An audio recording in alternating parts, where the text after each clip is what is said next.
Today I'm going to talk about my favorite mechanism in Sentinels of the Multiverse. But the overarching topic that I want to talk about is heroic moments. One of my favorite movies is The Matrix.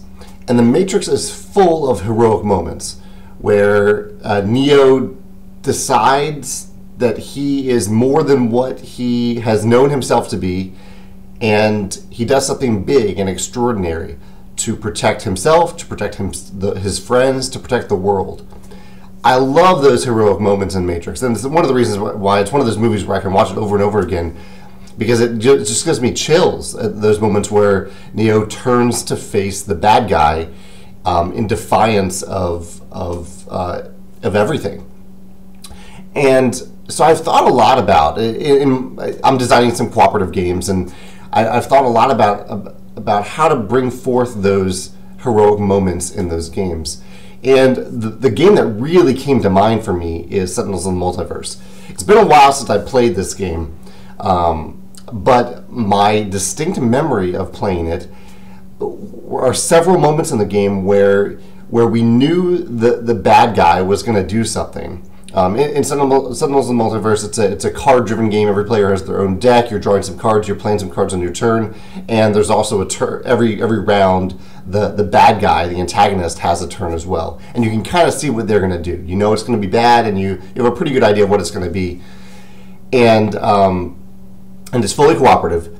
But you have your own hand of cards, and there are moments in this game where I said, you know, guys, I got this. I can do this. You do what you need to do, and when it gets around to me, I can handle this. This is my moment. I can take care of you guys when it gets to be my turn. And I love this. I love that those I got this moments in cooperative games. And so I was thinking about some of the ways that Sentinels of the Multiverse allows for players to have those moments. I think part of it is that there is semi-private information. You have your own hand of cards. I don't think it would be the same if those heroic moments were fully discussed. Where instead of me just saying, I got this, I said, okay, you know, I'm going to, in advance, if I said, I'm going to play this card and I'm going to combo it with this other card and then I'm going to do this, and we have some big discussion about this heroic moment, I think that would take away from the moment. So I think it's good to have some sort of personal or private information. Not totally private, but semi-private.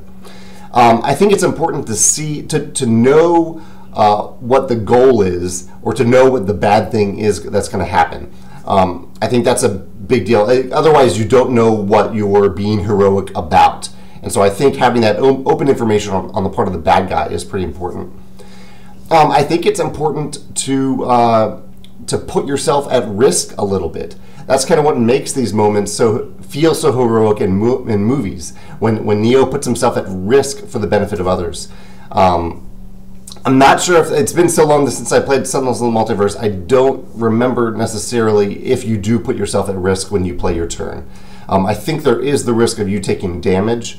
I'm not sure the level of uncertainty, but I think this is an important asset of games that have these heroic moments. A big part of it is that you are doing something out of the ordinary. You're doing something extraordinary. It's a special boost. You're comboing things together. It's not just an average turn when you have those heroic moments. Otherwise, the whole game feels like a heroic moment, and then none of it feels special. So I think this works really well in Sentinels, where you're actually comboing multiple cards together to do something really powerful, really special on your turn. And the cards work together really well for that in Sentinels, especially since you're drawing random cards from a deck and comboing them together in unique ways. And last, I probably should have started with this. I think it's inherent to cooperation and cooperative games that it is in those games that you are looking out for your fellow players. And so I think that's probably a core element to these heroic moments. And Sentinels of the Multiverse does that really, really well. If you can think of any other aspects of Sentinels that you really love, or any aspects of other games that present players with the opportunity to have heroic moments, where they can say to their friends, I got this, I'm going to do this for you, I'm going to have this big moment. Actually, the one other example that came to mind was Gloomhaven. Gloomhaven does have completely open information, but it's so overwhelming you can't really pay attention to what all the other players are doing. But many of the cards in Gloomhaven have one-time, very powerful abilities that you can use and tell your friends, hey, I got this. I'm going to do this awesome thing on my turn. I can't fully explain it to you yet. It's too complicated, but I'm going to do this awesome thing, and it's going to look awesome. It's going to feel awesome. I'm going to be hero this turn. I really, really like that. Let me know if you can think of other games that do this. Thanks.